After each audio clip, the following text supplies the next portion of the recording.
Hi friends, నమస్తే అండి. Welcome to our YouTube channel. ఈరోజు మీకు చూపెట్టబోయే రెసిపీ ఏంటంటే నేను చేపల పులుసు చేస్తున్నానండి. ఇది చాలా స్పెషల్గా ఉంటుంది. రూప్చంద్ చేప ఇది ముళ్ళు తక్కువగా ఉంటుంది. ఈ చేపకి కండ ఎక్కువగా ఉంటుంది. చాలా చాలా టేస్టీగా ఉంటుంది. ఈ చేపల కూర ఈజీగా మనం ఇంట్లో తయారు చేయొచ్చు. మరి ఎలా తయారు చేయాలో చూద్దామా రండి. నేను ఈ చేపల కూర కోసము కుండ వాడుతున్నానండి. కుండలో ఆయిల్ వేశాను, ఆవాలు జీలకర్ర వేశాను, అదేవిధంగా ఉల్లిపాయ ముక్కలు కూడా వేశాను. ఇవి వేయించుకుంటున్నాను. ఇప్పుడు సన్నగా తరుక్కున్న టమాటా ముక్కలు కూడా వేస్తున్నానండి. వీటిని బాగా వేయించుకున్నాము. ఇవి వేగాయి. ఇప్పుడు సన్నగా తరుక్కున్న పచ్చిమిరపకాయ ముక్కలు, కరివేపాకు కూడా వేస్తున్నాను. ఇవి ఆయిల్లో బాగా వేయించుకోవాలి. సాల్ట్ వేస్తున్నాను. వేగాయండి. ఇప్పుడు కారం వేస్తున్నాను. చేపల పులుసులో కారం ఎక్కువగా ఉంటుంది, ఎక్కువగా వేసుకోవాలి కాబట్టి నేను కారంని ఎక్కువగా వేస్తున్నాను. ఈ కారంని ఆయిల్లో వేయించుకోవాలి. ఈ కారం ఆయిల్లో వేయించుకుంటే ఈ కర్రీకి మంచి కలర్ యాడ్ అవుతుంది.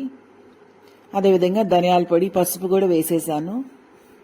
దీన్నంతా బాగా వేగనిద్దాం.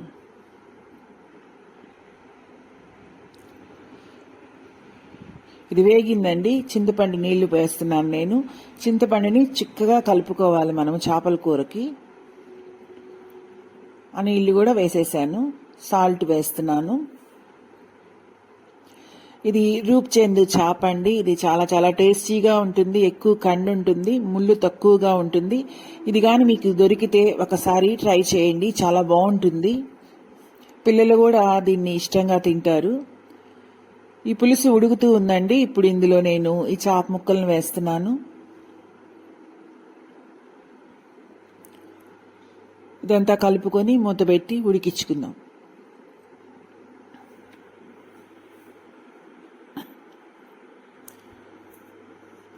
ఇది ఉడుకుతూ ఉందండి. ఇప్పుడు మామిడికాయ ముక్కలు వేస్తున్నాను.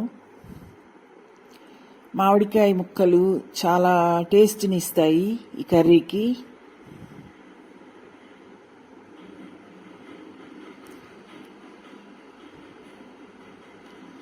దీన్నంతా ఒకసారి కలుపుకుందాం.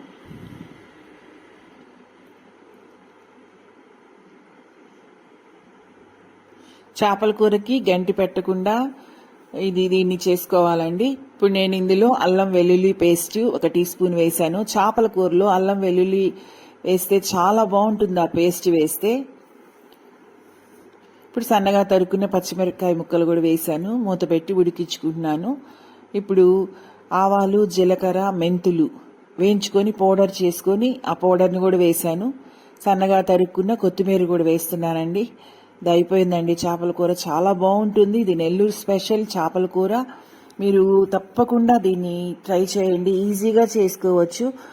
ఈ చేప చాలా బాగుంటుంది. మీరు ట్రై చేయండి. మీరు చేసి మీకు ఎలా వచ్చిందో నాకు కామెంట్స్ రూపంలో తెలియచేయండి. నా వీడియోస్ కానీ మీకు నచ్చినట్లయితే నా వీడియోస్ని లైక్ చేయండి, షేర్ చేయండి. తప్పకుండా నా ఛానల్ను సబ్స్క్రైబ్ చేయండి. Bye friends.